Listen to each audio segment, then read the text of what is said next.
मौलवी अब्दुल जलील इब्न मोहम्मद फारूक साहब इट्टल। أعوذ بالله من الشيطان الرجيم. بسم الله الرحمن الرحيم. وقال الذين كفروا لرسلهم لنخرجنكم من أرضنا أو لتعودن في ملتنا فأوحى إليهم ربهم لنهلكن الظالمين ولنسكننكم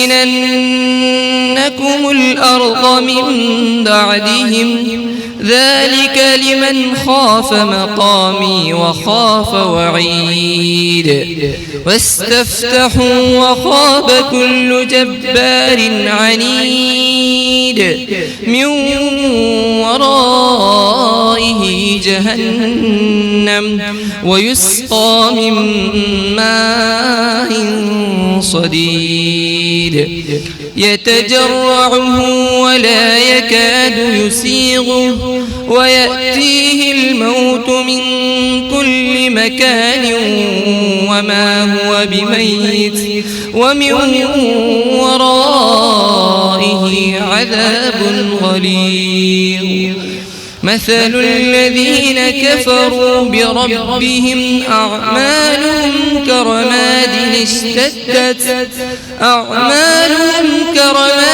اشتدت به الريح في يوم عاصف لا يقدرون مما كسبوا على شيء ذلك هو الضلال البعيد. ألم تر أن الله خلق السماوات والأرض بالحق إن يشأ يذهبكم ويأتي بخلق جديد وما ذلك على الله بعزيز. وبرزوا لله جميعا فقال الضعفاء للذين استكبروا إنا كنا لكم تبعا فهل أنتم مغنون عنا من عذاب الله من شيء. قالوا لو هدانا الله لهديناكم سواء علينا جزعنا أم صبرنا ما لنا من محيص. صدق الله العظيم. माशाअल्लाह।